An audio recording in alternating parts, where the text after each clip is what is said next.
안녕하십니까? 잘 지내셨어요? 오늘 말씀 제목은 너도 이와 같이 하라입니다. 요절 10장 37절을 읽겠습니다.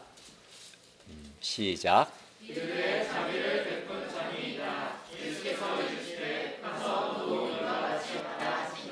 네, 기도하겠습니다. 은혜로우신 주님, 오늘도 살아계신 하나님께 예배드리게 해주셔서 감사를 드립니다.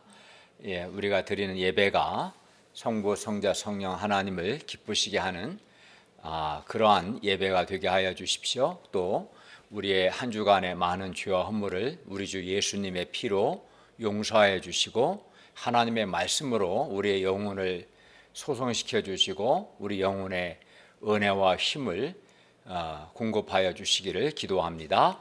예수님의 이름으로 기도하였습니다. 아멘. 오늘 본문에서 한 율법교사는 예수님께 선생님, 내가 무엇을 하여야 영생을 얻습니까? 라고 묻습니다. 일반적으로 영생은 구원, 하나님 나라에 들어감과 같은 의미입니다. 동의어입니다. 그런데 오늘 본문에서 여기서 영생은 사람이 하나님의 풍성한 구원, 풍성한 사랑, 풍성한 자비와 긍휼, 또 하나님의 조금만 낮추세요. 하나님의 선하심과 신실하심에 참여하는 것입니다. 사람이 하나님의 그 풍성한 은혜와 자비와 긍휼과 선하심, 신실하심에 참여하는 것, 이것이 영생입니다. 그리고 그렇게 할 때 사람에게 참 만족과 참 기쁨과 참 행복이 있습니다. 그래서 영생이란 이 단어 속에는 참 만족, 참 기쁨, 참 행복이라는 의미가 들어 있습니다. 실제로 사람이 하나님의 그런 선하심과 신실하심과 은혜와 자비와 긍휼의 그 풍성함을 경험할 때 우리 마음에 말할 수 없는 기쁨과 만족과 행복이 있어요. 그걸 가리켜 영생이라고 말씀합니다. 그리고 사람들에게는 이러한 영생의 기쁨과 만족, 행복을 얻고 싶은 그런 마음들이 있습니다. 그러면 우리가 이러한 영생이라는 기쁨과 만족, 행복을 누리려면 어떻게 해야 합니까? 오늘 본문을 통해서 우리가 어떻게 하면 영생, 곧 참 만족과 참 기쁨과 참 행복을 누릴 수 있는가 배울 수 있기를 기도합니다. 아멘. 예수님 당시 율법교사는 율법을 연구하고 율법을 가르치는 율법 전문가였습니다.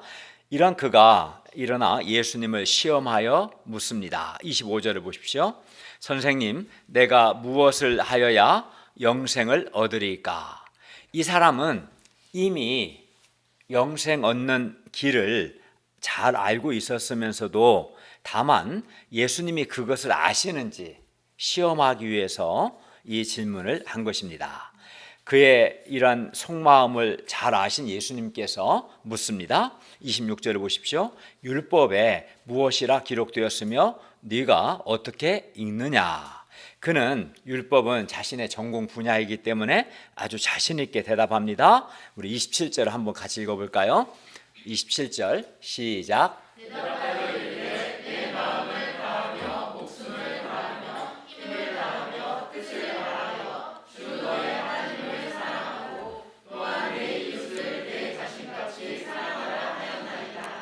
율법의 핵심은 하나님을 사랑하고 이웃을 사랑하는 것입니다.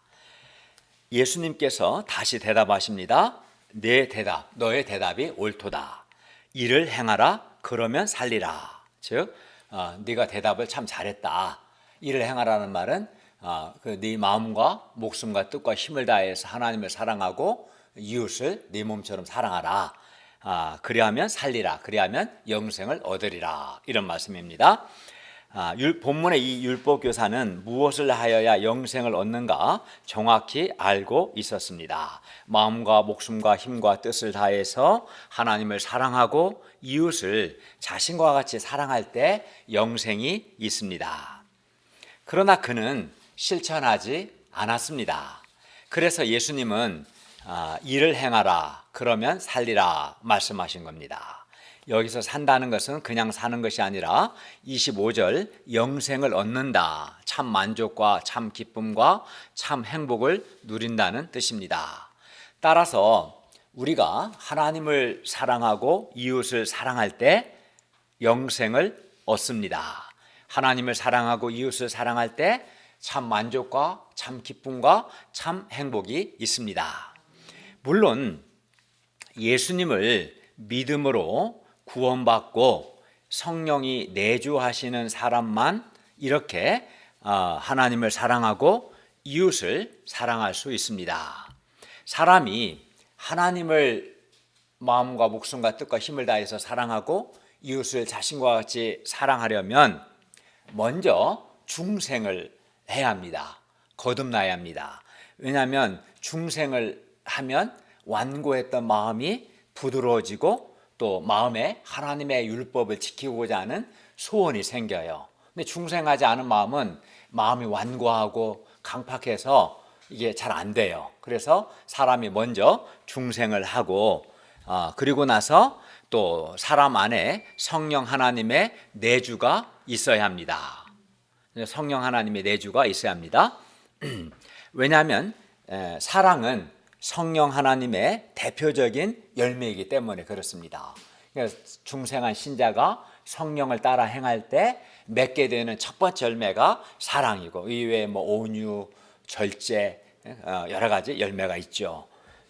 그래서 사람이 이렇게 정말 마음과 뜻과 힘을 다해 하나님을 사랑하고 이웃을 사랑하려면 중생하고 성령의 내주가 있어야 합니다. 하나님은 예수님의 십자가 구속의 은혜와 사랑을 경험한 사람이 변화된 삶을 살고 또 사랑의 열매를 맺도록 예수 믿는 자에게 성령을 주셨습니다. 그러니까 우리가 구원을 받기 위해서 하나님과 이웃을 사랑하는 것이 아니라 예수님을 믿음으로 구원을 받았기 때문에 하나님과 이웃을 사랑할 수 있고 또 하나님과 이웃을 사랑해야 하는 것이죠. 그리고 이렇게 하나님을 사랑하고 이웃을 사랑하는 사람이 실제 삶 속에서 영생의 기쁨과 만족과 행복이 있다는 것입니다. 반면 믿음으로 예수를 믿음으로 구원을 받았을지라도 현재적으로 하나님을 사랑하지 않고 또 이웃을 사랑하지 않으면 그 사람은 영생의 기쁨과 행복이 없습니다. 그래서 자기는 예수 믿는 신자라고 하지만 막 그 사람이 영생이라는 참 만족과 기쁨과 행복이 없는 사람들이 있어요. 보면은 왜 그러겠어요?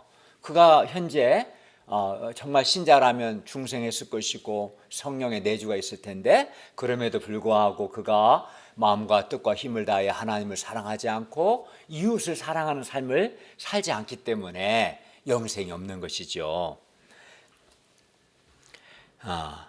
사람들은 돈이 있고 돈이 많고 안정된 직장이 있고 또 집이 있고 게다가 다른 사람들의 인정과 칭찬까지 있으면 거기에 영생, 그 참 만족과 참 기쁨과 참 행복이 있을 것이라고 생각합니다. 그래서 이 영생을 위해서 참 기쁨과 행복한 삶을 위해서 돈을 많이 벌고 좋은 직장에 취업하려고 하고 그리고 사람들의 인정과 칭찬도 받으려고 하고 비싼 아파트도 구입하려고 하죠.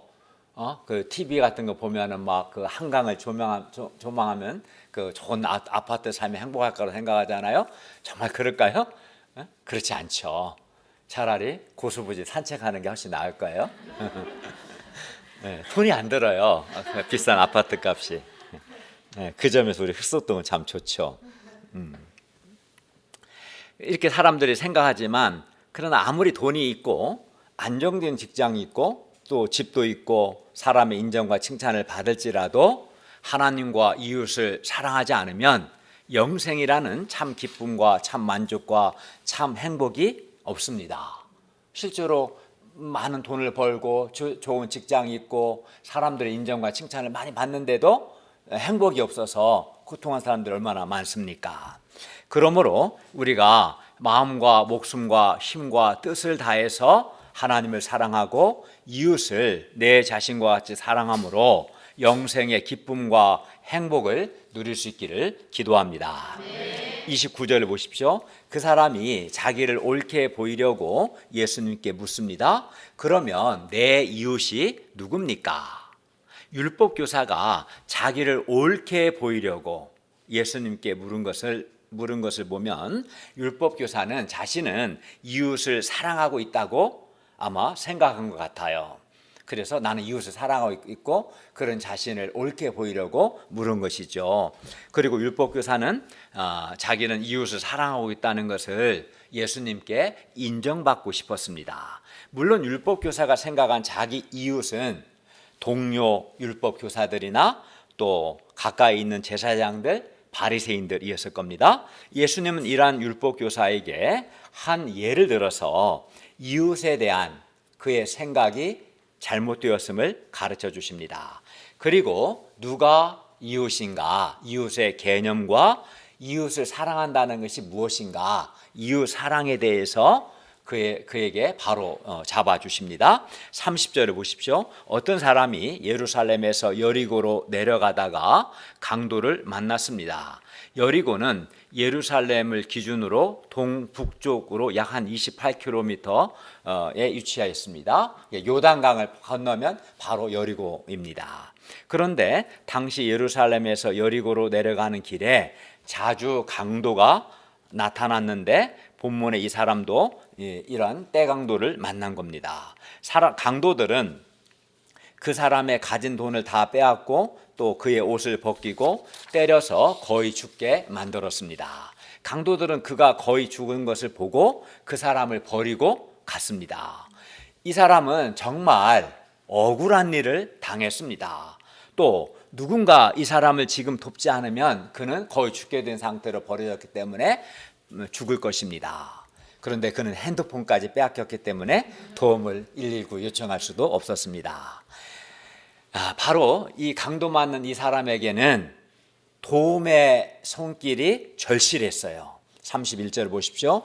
그런데 다행스럽게도 그 일이 있은 후 마침 한 제사장이 그 길로 내려가다가 그를 보았습니다. 제사장은 평소 사람들에게, 백성들에게 하나님 사랑과 이웃 사랑을 많이 가르쳤습니다. 그 강도 만난 사람은 바로 이러한 제사장을 만났기 때문에 아마 속으로 기뻐서 하나님께 기도했을 겁니다. 하나님 아버지, 저에게 이 위급한 상황에서 제사장을 보내주셔서 감사합니다. 그리고 제사장이 자기를 구해줄 것을 기대했을 겁니다.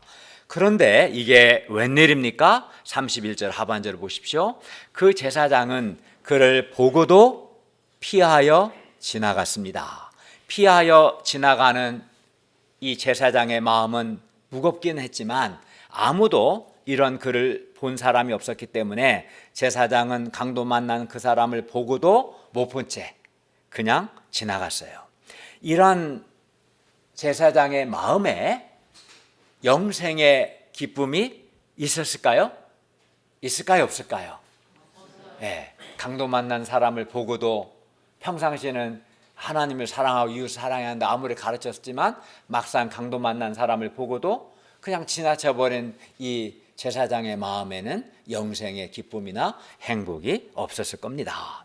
제사장이 피하여 지나간 지 얼마 후 이번에는 한 레위인이 그곳에 이르렀습니다. 레위인은 성전에서 여러 가지 일을 하면서 하나님과 백성을 섬기는 사람이었습니다. 그러니까 레위인도 종교 지도자였어요. 그 레위인이 강도 만난 그 사람을 도울 수 있었습니다. 그런데 그 레위인도 강도 만난 그를 보고도 역시 피하여 지나갔습니다. 속으로 나는 지금 너무나 바빠. 아마 내가 안 도와줘도 다른 누가 도와주겠지. 또 아니면 이 사람 돕다가 나도 강도 만나면 어떡해? 이런저런 자기 합리화를 하며 지나갔습니다. 본문에 강도 만난 사람은 유대인임이 틀림없었습니다. 왜냐하면 그는 예루살렘에서 여리고로 내려가다가 강도를 만났는데 예루살렘이나 여리고는 다 유대인들이 거주하는 곳이었기 때문입니다. 제사장도 레위인도 다 유대인이었습니다. 그래서 제사장 레위인은 그 강도 만난 사람의 이웃들이었고 그들은 강도 만난 사람을 자기 몸처럼 돌봐줘야 했습니다. 특히 당시 제사장과 레위인은 백성들을 돌봐야 할 위치에 있는 종교 지도자들이었기 때문에 더욱 그렇게 해야만 했습니다.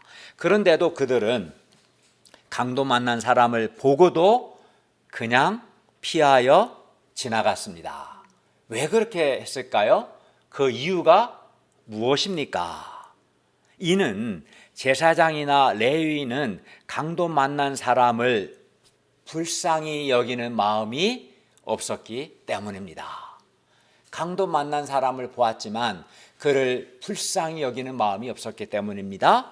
또 강도 만난 사람을 위해서 사랑의 수고와 희생을 하고 싶지 않았기 때문입니다. 한마디로 사랑이 없는 것이죠. 33절을 보십시오. 그 후 어떤 사마리아 사람이 여행하다가 거기 이르렀습니다. 당시 유대인과 사마리아 사람은 오늘날 이스라엘과 팔레스타인이나 주변 아랍 국가들과의 관계와 같이 아주 적대적인 관계에 있었습니다. 요즘 인도와 중국이 국경 분쟁이 많은데 아마 이런 관계였어요. 적대적인 관계였습니다. 유대인과 사마리아인들은 거리적으로는 가까웠지만 민족적인 이유와 신앙적인 이유로 인해서 서로 미워하는 원수 관계였습니다. 그래서 본문의 사마리아 사람은 이 원수인 유대인이 쓰러진 걸 보고서 야, 이 유대인 놈아, 너 깨소금이다 이렇게 하면서 그를 발로 한번 더 차고 지나갈 수도 있었을 겁니다. 33절 하반절을 보십시오. 그런데 놀랍게도 그 사마리아 사람은 그 쓰러진 유대인을 보고 불쌍히 여겼습니다. 33절에 보면 그를 보고 불쌍히 여겨라고 말씀합니다. 제사장이나 레위인은 강도 만난 사람을 보고도 피하여 지나갔지만 본문의 어떤 사마리아 사람은 강도 만난 사람을 보고 불쌍히 여겼습니다. 그래야 그는 지금 자기 일이 아주 급했지만 그래도 그냥 지나칠 수 없었습니다. 34, 35절을 보십시오. 그는 가까이 가서 기름과 포도주를 그 상처에 붓고, 당시 기름과 포도주는 상처난 곳에 바르는 치료용으로 사용되었다고 합니다. 기름은 통증을 좀 완화시키는 역할을 했고 포도주는 감염을 막는 데 도움이 되었던 것 같아요.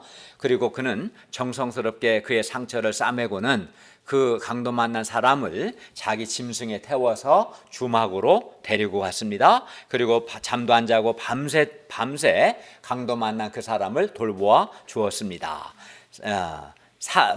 사랑은 이렇게 아주 구체적으로 돌보는 것입니다. 이게 사랑입니다. 그리고 이렇게 다른 사람을 사랑할 때, 구체적으로 돌볼 때 여기에는 당연히 수고와 희생이 요구되는 거죠. 수고하고 희생하는 것이 요구됩니다. 그 이튿날 그 사마리아 사람은 데나리온 둘, 데나리온 하나는 하루 노동자 품삯입니다. 데나리온 둘을 여관 주인에게 내어주며 간곡히 부탁합니다. 35절 하반절을 보십시오. 이 사람을 돌보아 주라. 비용이 더 들면 내가 돌아올 때 갚겠다. 이렇게 부탁했습니다. 유대인들은 사마리아 사람들을 무시하고 경멸했지만 오늘 본문의 사마리아 사람이 제사장이나 레위인보다 훨씬 더 훌륭했습니다. 그렇지 않나요? 예. 본문의 사마리아 사람에게는 불쌍히 여기는 마음이 있었습니다. 이게 중요하죠. 그리하여 그는 수고와 희생을 통해서 이웃 사랑을 실천했습니다. 이 비유를 말씀하신 후 예수님은 그 율법 교사에게 묻습니다. 36, 37절을 보십시오. 네 생각에는 이 세 사람 중에 누가 강도 만난 자의 이웃이 되겠냐? 그러자 그는 자비를 베푼 사람입니다 라고 대답했어요. 그는, 이 율법 교사는 유대인으로서 자존심이 상했는지 사마리아 사람입니다 라고 하진 않았습니다. 사마리아 사람을 미워했기 때문에 사마리아 사람을 인정하고 싶지 않았겠죠. 다만 자비를 베푼 자입니다 라고 대답했습니다. 그래도 어쨌든 자비를 베푼 사람은 사마리아 사람이죠. 그리고 그가 보기에도 그 강도 만난 자에 대해서는 제사장이나 레위인이 이웃이 아니라 자비를 베푼 사마리아 사람이 이웃임이 분명했습니다. 아마 여러분도 그렇게 생각할 겁니다. 그런데 본문을 보면 율법교사는 29절 하반절에서 내 이웃이 누굽니까? 누가 내 이웃, 나의 이웃입니까? 라고 물었어요. 그런데 예수님은 36절에서 보시면 그 율법교사에게 반문하십니다. 네 의견에는 이 세 사람 중에 누가 강도 맞는 자의 이웃이 되겠냐? 강도 맞는 자의 이웃이 누구냐? 이 사람은 내 이웃이 누구냐라고 묻는데 예수님은 강도 맞는 자의 이웃이 누구냐라고 물으신 거예요.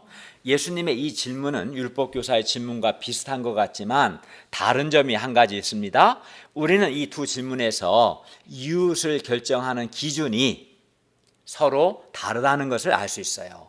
율법교사는 내 이웃, 나를 중심으로 나의 이웃이 누굽니까? 라고 하면서 나를 중심으로 나의 이웃, 나를 중심으로 해서 내 이웃이 누구냐고 물었지만 예수님은 그 강도 만난 사람을 중심으로 누가 강도 만난 사람이 이웃이냐, 강도 만난 사람 이웃이 누구냐라고 물으셨어요. 기준이 다르죠. 나를 기준으로 묻냐, 강도 맞는 사람을 기준으로 묻냐. 율법교사는 자기를 중심으로 생각했고 예수님께서는 그 강도 만난 사람을 중심으로 생각하셨습니다. 율법교사나 제사장 레위인은 자기를 중심으로 생각했기 때문에 그들의 이웃은 고정되고 아주 제한적일 수밖에 없었습니다. 그리하여 강도 만난 사람은 그들과 직접적인 관계가 없었기 때문에 그들의 이웃이 될 수 없었습니다. 그러나 예수님은 이웃을 말씀하실 때 강도 만난 그 사람을 중심으로 말씀하셨어요. 누가 강도 만난 자의 이웃이 되겠느냐? 강도 만난 자의 이웃은 누구냐라고 물으신 거죠. 강도 만난 그 사람을 중심으로 생각할 때 그를 버려두고 지나가 버린 제사장이나 레위인은 강도 만난 그 사람의 이웃이 될 수 없지요. 그죠? 예.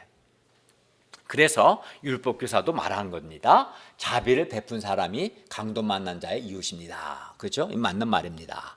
누가 생각해봐도 강도 만난 그 사람에게 자비를 베푼 사람이 그의 이웃입니다.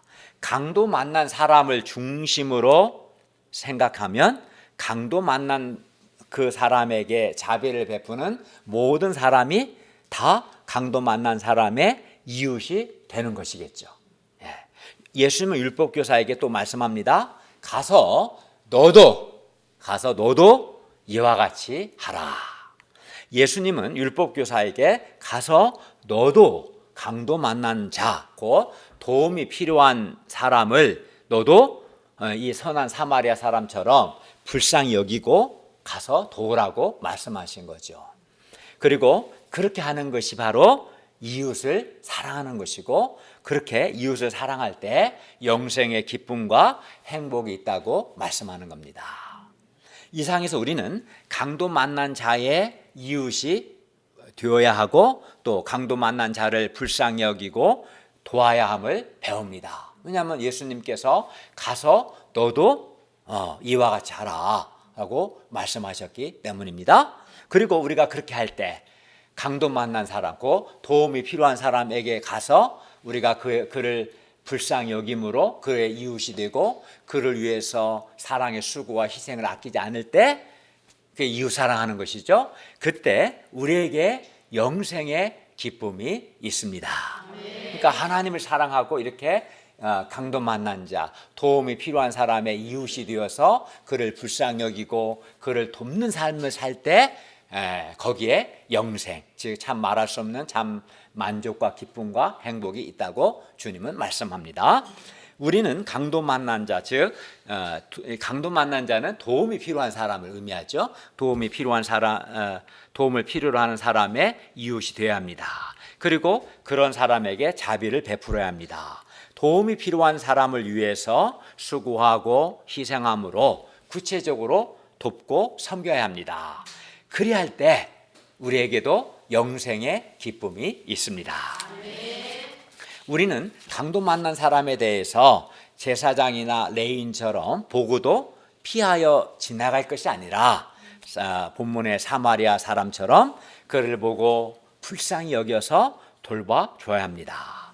물론 그렇게 하려면 실제로 수고를 해야 하고 희생을 해야 합니다. 나의 시간과 나의 재능과 나의 돈을 써야 합니다. 시간적인 희생, 물질적인 희생이 요구되죠. 도움이 필요한 사람을 돕는 과정에서 도우려면, 그죠? 또 때로는 하고자 하는 일을, 나의 계획을 뒤로 미루기도 해야 합니다. 그래서 많은 사람들이 강도 만난 사람, 즉 도움이 필요한 사람을 보고도 수고하고 희생하려고 하지 않고 그냥 피해버립니다. 왜냐하면 그냥 보고도 피해버리면 양심의 가책은 좀 받겠지만 손해보지 않고 희생하지 않아도 되기 때문입니다. 그러니까 사람들 마음에 손해보기 싫어하는 마음, 희생하기 싫어하는 마음, 다른 사람을 불쌍히 여기는 마음이 없어요. 그렇기 때문에 사랑하지 않는 것이고, 그리고 이런 삶에는 영생이 없습니다. 참 기쁨과 참 만족과 참 행복이 없는 것이죠. 그래서 율법교사는 영생 얻는 길을 알고는 있었지만 진정한 의미에서 그는 이웃사랑을 하지 않았기 때문에 그의 내면에 영생의 기쁨과 참 만족과 참 행복이 없었던 것입니다. 선택을 해야 돼요. 하나님을 사랑하고 이웃을 사랑할 때 영생이 있어요.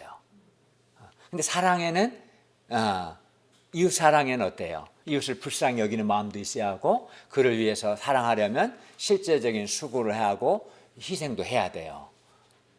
그러나 거기에 영생이 있어요. 나 이웃 사랑을 하지 않으면 당장은 나는 손해보는 것이 없을 수 있어요. 그러나 그걸로 끝나는 게 아니라 대신 영생의 기쁨과 행복도 없어요. 선택을 해야 하는 겁니다. 그래서 예수님은 이런 그에게 말씀합니다. 37절 하반절 다시 보시면 너도 이와 같이 하라.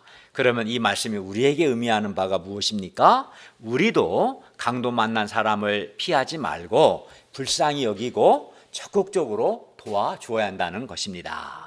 강도 만난 사람은 강도에게 무언가를 빼앗기고 두들겨 맞아서 도움이 절실히 필요한 사람을 의미합니다. 그런데 세상에는, 우리가 살고 있는 이 세상에는 강도 만난 사람들, 즉 도움이 필요한 사람들이 정말 참으로 많고 우리는 그런 사람들을 매우 많이 만납니다. 예를 들어서 부모님의 잦은 부부싸움으로 가정의 사랑과 평화를 빼앗긴 그런 사람도 그 아이가 강도 만난 거죠. 사실은 만납니다. 너무나 재미있는 컴퓨터 게임에 빠져서 시간과 청년의 가능성을 빼앗기고 무기력하게 된 그런 사람도 만납니다. 본인은 자기가 강도 만난 줄 몰라요. 컴퓨터 재밌다 생각하지. 그러나 그는 컴퓨터 게임에 빠져서 젊음과 가능성을 빼앗긴 겁니다. 인간관계에서 상처받고 고통한 사람들도 만납니다. 이런 사람도 도움이 필요한 사람이죠. 직장을 잃고 곤경에 처한 사람도 만납니다. 이런 사람도 도움이 필요하죠. 무엇보다 죄와 사탄이라는 강도에게 하나님의 거룩한 형상을 빼앗기고 거의 죽게 된 사람들을 아주 많이 만납니다. 외모나 인간 조건에 대한 열등감 때문에 자존감을 빼앗긴 사람들도 만납니다. 특히 정욕은 아주 강한 강도입니다. 그래서 정욕은 젊은이들에게서 순결함과 가능성, 생명력, 순수함, 열정들을 다 빼앗아가 버리고 두들겨 패서 육신적인 자로 만들어 버립니다. 이렇게 우리 주변에는 강도 만난 사람과 같이 도움이 필요한 사람들이 아주 많습니다. 그런데 우리 목자님들은 이러한 강도 만난 사람들, 도움이 필요한 사람들을 보고 불쌍히 여겨서 그에게 가까이 가서 그를 위해 기도도 해주고 말씀도 주고 희생적인 사랑의 수고를 통해서 돌보아 주고자 애썼습니다. 자기가 도울 수 없으면 다른 사람에게 부탁하기도 했습니다. 우리는 이러한 사람들의 좋은 이웃이 되고자 했습니다. 지금도 우리 가운데 여러 사람들이 강도 만난 자에 대해서 선한 사마리아 사람, 좋은 이웃이 되고자 애쓰고 있습니다. 그래서 자기 시간과 자기 재능과 자기 돈을 드리고 자기 진심을 드리고 있습니다. 그리고 이러한 우리의 사랑의 수고와 섬김을 통해서 우리 가운데 몇 사람이 살아났습니다. 우리 안드레 목사님도 그렇죠. 과거에 강도 만난 사람과 같이 살았는데 우리 목사님들이 오늘 본문의 사마리아 사람을처럼 불쌍히 여기고 실제적인 수고와 사랑으로 섬겼을 때 이런 수고와 사랑을 통해서 우리 가운데 몇 사람들이 살아나고 목자들로 성장했습니다. 우리는 강도 만난 사람들, 도움이 절실히 필요한 사람들을 불쌍히 여기고 도와야 합니다. 그리고 그렇게 하는 것이 이웃을 사랑하는 것이고 바로 그런 삶에 영생의 기쁨과 행복이 있습니다. 사람들은 하나님도 사랑하지 않고 이웃도 사랑하지 않으면서 영생은 원해요. 참 기쁨과 말할 수 없는 행복을 원합니다. 근데 그런 건 없어요. 성경은 그렇게 말씀하지 않습니다. 너가 마음과 뜻과 힘을 다해서 하나님을 사랑하고 이웃을 네 자신과 같이 사랑해야 한다. 그런 삶에 영생이 있다. 그런 삶에 누구도 빼앗을 수 없는 말할 수 없는 참 기쁨과 만족과 행복이 있다고 성경은 우리에게 말씀합니다. 우리가 강도 만난 사람을 불쌍히 여기고 돌보아줄 때 강도 만난 그 사람도 살아나게 되죠. 그리고 그를 도운 우리도 영생을 얻습니다. 이것이 강도 만난 사람도 살고 우리도 다 사는 길이죠. 사람들이 예수님을 믿고 구원받았지만 실제 삶 속에서 영생의 기쁨과 참 만족과 행복을 누리지 못하는 이유는 오늘 본문의 율법교사처럼 영생 얻는 길을 알고도 행하지는 않기 때문에 그렇습니다. 신앙생활을 오래 하고 많은 성경 지식이 있을지라도 하나님 사랑과 이웃 사랑을 행하지 않는 사람들은 영생의 기쁨과 행복이 없는 것이죠. 반면 우리 가운데도 마음과 목숨과 힘과 뜻을 다해 하나님을 사랑하고 강도 만난 사람들의 이웃이 되어 그들에게 자비를 베풀고 그들을 위해 사랑의 수고와 희생을 하는 분들이 있는데 이분들을 보면 하나같이 영생의 기쁨과 행복이 있음을 알 수 있습니다. 우리가 가서 너도 이와 같이 하라 하는 이 예수님의 말씀에 순종해서 강도 만난 사람들, 즉 도움이 필요한 사람들을 우리도 불쌍히 여기고 그들을 돌보아 줄 수 있기를 간절히 기도합니다. 38, 39절을 보십시오. 그들이 길 갈 때 예수님께서 한 마을에 들어가심에 마르다라 이름하는 한 여자가 자기 집으로 영접했습니다. 마르다에게 마리아라 하는 동생이 있었는데 마리아는 주의 발치에 앉아 예수님의 말씀을 들었습니다. 40절을 보십시오. 마르다는 준비하는 일이 많아 마음이 분주했습니다. 마르다는 예수님을 위해서 또 예수님과 함께한 사람들을 위해서 여러 가지를 준비하고자 했습니다. 그러다 보니 마음이 분주하죠. 그죠? 시간은 제한되어 있고 돕는 사람이 없는데 여러 가지를 하라고 하면 당연히 마음이 분주하겠죠. 반면 마리아는 예수님의 발치에 앉아서 예수님의 말씀을 듣고 있었습니다. 마르다가 보기에 이런 마리아, 동생 마리아는 얌체같이 보였고 그런 동생 때문에 화가 났어요. 그래서 마르다는 예수님께서 그런 동생에게 야단쳐달라고, 내 동생 좀 혼내주라고 말합니다. 평상시 자기가 혼낸 말 안 듣는가 봐요. 어쨌든 40절 하반절 보세요. 주여 내 동생이 나 혼자 일하게 두는 것을 생각하지 않습니까? 그를 명하셔서 나를 네 언니 좀 도와주라 이렇게 말하게 해달라고 했습니다. 그러면 예수님은 마르다의 요구대로 동생 마리아를 책망하셨을까요? 아닙니다. 41, 42절을 보십시오. 예수님께서 마르다에게 말씀합니다. 마르다야, 마르다야, 네가 많은 일로 염려하고 근심하나 몇 가지만 하든지 혹은 한 가지만이라도 족하다, 충분하다. 마리아는 이 좋은 편을 택하였으니 빼앗기지 아니하리라. 마르다는 예수님과 제자들을 최고로 섬기고자 했습니다. 이건 참 아름다운 마음인 거죠. 예수님과 사람들을 섬기려고 하는 마음은 아름다운 마음입니다. 잘 섬기려는 그녀의 마음 자체가 잘못된 것은 결코 아닙니다. 마르다와 같이 이렇게 섬기는 사람들이 있기 때문에 많은 사람들이 은혜를 받고 또 쉼을 얻습니다. 그러면 예수님께서 말씀하시는 바가 무엇입니까?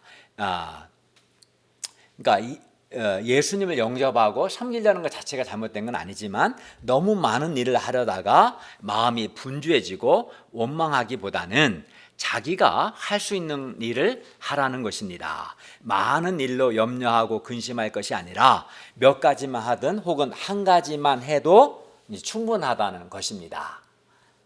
그런데 마리아는 당시 예수님 일행을 위해서 마리아는 여러 가지 일을 준비하는 것과 예수님의 말씀 듣는 것을 동시에 할 수 없는 상황이었기 때문에 한 가지를 선택해야겠죠. 아마도 예수님 일행을 영접하는 것이 미리 예정되어 있던 건 아니었던 것 같아요. 예수님 한 동네에 오셨고 예수님을 보고 마리아는 이제 즉 바로 영접한 거죠. 그러니까 갑자기 준비는 하나도 안 돼 있고 준비를 해야 하는 상황이었고, 이 상황에서 이제 마리아 입장에서는 언니 마르다를 도와서 준비하는 일을 같이 할 것인지 아니면 말씀 듣는 일 할 건지 선택해야 하는 상황이에요. 그러니까 평상시 같은 미리 이제 예수님 영접하는 것이 예정되어 있다면 미리 다 준비를 하고 마치고 여유 있게, 또 마르다도 마리아도 예수님 말씀을 듣는 게 제일 바람직하겠지만 지금 상황은 아마 예정되어 있지 않은데 이제 갑작스럽게 영접할 상황에서 둘 중에 하나, 여러 가지 일을 준비하든지 예수님 말씀을 듣든지 둘 중에 하나를 선택해야 하는 상황이었습니다. 그래서 이 상황에서 마리아는 예수님의 말씀을 듣는 것을 선택했죠. 그리고 예수님은 그 한 가지만으로도 족하다, 충분하다고 말씀하신 겁니다. 마리아는 그 좋은 것을 선택하였고 그것을 빼앗기지 않을 것이라고 말씀하셨습니다. 우리가 하나님과 사람을 섬기는 것은 매우 아름다운 일입니다. 그러나 우리가 하나님과 사람을 섬길 때 많은 일들로 마음이 분주하고 또 염려하고 근심하는 것은 옳지 않습니다. 이러면 마음에 기쁨이 기쁨이 없어져 버려요. 원래 좋은 의도로 시작했는데 마음의 기쁨이 다 사라지지 않겠어요? 염려하고 막 근심하고 동생이 돕지 않는 걸 보고 막 요구하고 판단하고 하면 마음의 기쁨이 없죠. 은혜가 없어지잖아요. 그거 자체는 또 옳지는 않겠죠.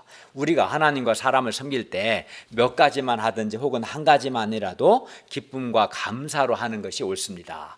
그리고 예수님은 마리아가 택한 한 가지, 곧 마리아가 예수님의 말씀을 듣는 것을 택한 것을 가리켜서 마리아가 좋은 편을 택했다라고 말씀하셨고 그것을 빼앗기지 않을 것이다 라고 말씀하셨어요. 이를 통해 볼 때 우리가 예수님의 말씀을 잘 듣는 것은 예수님을 향한 최고의 섬김임을 알 수 있습니다. 예수님은 우리가 예수님의 말씀을 잘 듣고 행하는 것을 기뻐하시고 우리가 예수님의 말씀을 잘 듣는 것을 예수님을 향한 최고의 영접이요 최고의 섬김이라고 말씀합니다. 왜냐하면 우리가 예수님의 말씀을 잘 듣고 전하는 그 한 가지 일이 먼저는 내 자신이 살고 결국에는 예수님의 말씀을 듣는 모든 사람을 살리기 때문입니다. 그러니까 예수님을 위해서 많은 일을 하고 준비하는 것도 물론 섬김이지만 예수님의 말씀을 잘 듣는 것이 예수님을 잘 섬기는 거예요. 네, 우리가 말씀 공부 때든 이렇게 주일 예배든 지금 우리가 예수님 말씀 듣고 있는데 예수님의 말씀을 잘 듣고 순종하는 것이 예수님을 가장 잘 섬기는 겁니다. 그러니까 말씀 공부 때나 주일 예배 때 말씀을 잘 안 듣고 헛생각하고 그러면 예수님을 섬기는 게 아닌 거예요. 예수님은 그 무엇보다도 우리가 예수님의 말씀을 잘 듣고 배우고 깨닫고 은혜 받고 순종하고 더 나아가 예수님의 말씀을 다른 사람에게 전하는 것을 그걸 가장 기뻐하시거든요. 그러니까 그게 예수님을 섬기는 것이죠. 결론입니다. 우리가 강도 만난 사람, 즉 도움이 필요한 사람들을 불쌍히 여기고 그를 위해서 사랑의 수고를 하고 희생을 할 때 영생의 기쁨과 행복이 있습니다. 아멘. 그러므로 우리가 가서 너도 이와 같이 하라 하시는 예수님의 말씀에 순종하여 도움이 필요한 사람들을 불쌍히 여기고 그들을 위해서 사랑에 수고를 하고 또 섬기고 희생할 수 있기를 간절히 기도합니다. 아멘. 기도하겠습니다. 은혜로우신 주님, 오늘 말씀을 통해서 우리가 강도 만난 사람, 즉 도움이 필요한 사람의 이웃이 되어 그를 불쌍히 여기고 그를 위해 수고하고 희생하는 사랑을 행할 때 영생이 있음을 가르쳐 주셔서 감사합니다. 우리가 마음과 뜻과 힘을 다해 하나님을 사랑하고 도움이 필요한 이웃을 사랑하는 삶을 살고 그리하여 영생의 기쁨과 행복을 누리게 하여 주시옵소서. 예수님의 이름으로 기도하였습니다. 아멘.